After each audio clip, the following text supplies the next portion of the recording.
আজ আমি একটা নেগেটিভ বিষয় নিয়ে কথা বলবো। কোন মানুষগুলা কোনোভাবেই তাদের ওজনকে নিয়ন্ত্রণ করতে পারে না, সেই মানুষগুলোর পরিচয় দিব আজ। সাথে আছে আমি পুষ্টিবিদ এমদাদ হোসেন শপথ। প্রথমত, যারা খাবার খাওয়ার ক্ষেত্রে পেট পুরে খাবার খায়, কোনোভাবেই পেটের কোনো অংশ খালি রাখে না, এই মানুষগুলোর কিন্তু কোনোভাবে ওজন কমানো যায় না। পরামর্শ হচ্ছে খাবার খাওয়ার ক্ষেত্রে পেটের একটি অংশ খালি রেখে খাবার খান, তাহলে আপনার ওজনটা ঠিক থাকবে সবসময়। দ্বিতীয়ত, যারা সময় মেনে খাবার খায় না, দেখবেন অনেকে ওজন কমানোর জন্য সকালের নাস্তা করে না অথবা রাতের খাবার না খেয়ে ঘুমিয়ে পড়ে। এই মানুষগুলোর ক্ষেত্রে ওজন আর ঠিক মতো কমানো যায় না। কেন যায় না?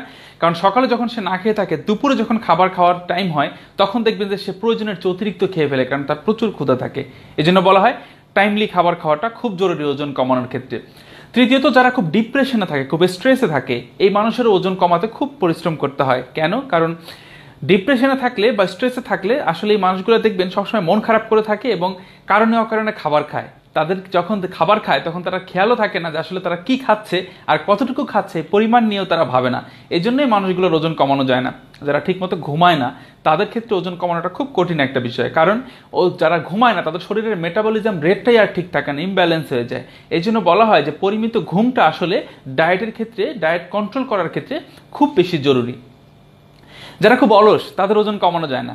যারা অলস মানে হচ্ছে যারা খাবার খেয়ে দেখবেন যে অনেকে একটু হাঁটাহাঁটি করে না, দেখবেন যে অনেকে দেখবেন যে টিভি দেখার সময় বসে বসে খেতেই থাকে একের পর এক, এই মানুষগুলোর ওজন কমানো যায় না। সো পরিশ্রম যদি একটু করতে হয়, একটু হাঁটাহাঁটি করা যায়, একটু ধরনের যে কোনো ধরনের একটু সাইক্লিং করা যায়, এই মানুষগুলো ওজনটা দেখবেন সবসময় নিয়ন্ত্রণে থাকে। যারা একটা খাবারের উপর খুব বেশি ফ্যাসিনেশন থাকবে, দেখবেন কেউ আছে ফাস্টফুড ছাড়া একদম থাকতে পারে না। তারা কেউ বলে যে আমি কোল্ড ড্রিঙ্কস খেতেই হয় আমাকে। আমার অনেক পেশেন্ট আছে যারা বলে যে আমি দুধ চা না খেলে আমার মাথা ব্যথা করে। আসলে এই একটি খাবারের উপর ফ্যাসিনেশন, এটা অনেকটা সাইকোলজিক্যাল, যে আমি সকালে চা খেলাম না, আমার মনে হয় মাথার একটু ব্যথা করছে। আলটিমেটলি এটা সাইকোলজিক্যাল প্রবলেমটাই বেশি ফিজিক্যাল প্রবলেমের চেয়ে। এই জন্য বলা হয় যে এই একটি খাবারের উপর যাদের ফ্যাসিনেশন, তাদের আসলে ওজন কমানোটা খুব টাফ একটা ব্যাপার। পরামর্শ হচ্ছে যে ওজন কমাতে গেলে আপনাকে এই যে সমস্ত খাবার আপনার ওজন বাড়াতে সাহায্য করে, শরীরের মেটাবলিজমকে ঠিক রাখে না, এই সমস্ত খাবারকে অ্যাভয়েড করা উচিত। আমরা বলে থাকি যে এই দুধ চায়ের ব্যাপারটা, ফাস্ট ফুড, কোল্ড ড্রিঙ্কস, এই সমস্ত খাবারকে আমরা অ্যাভয়েড করতে বলি।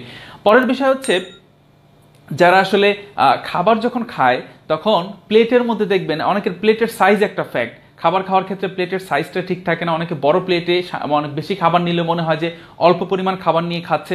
এই জন্য বলা হয় যে প্লেটের সাইজ ম্যাটার করে। আপনি খাবারের ক্ষেত্রে ছোট প্লেট নেওয়ার চেষ্টা করবেন, অল্প খাবার কেউ বেশি মনে হবে। দ্বিতীয়ত হচ্ছে খাবারের টেবিলে অনেক বেশি আইটেম রাখা যাবে না।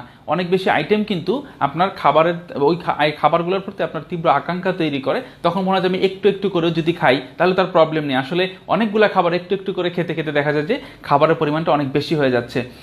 আরেক শ্রেণীর মানুষ হচ্ছে যারা খুব অল্পতেই ওজন কমানোর জন্য চিন্তা করে, যেমন যাদের ওজন বেশি, পারতপক্ষে তাদের কিন্তু খাবারের প্রতি ভালোবাসাটা অনেক বেশি।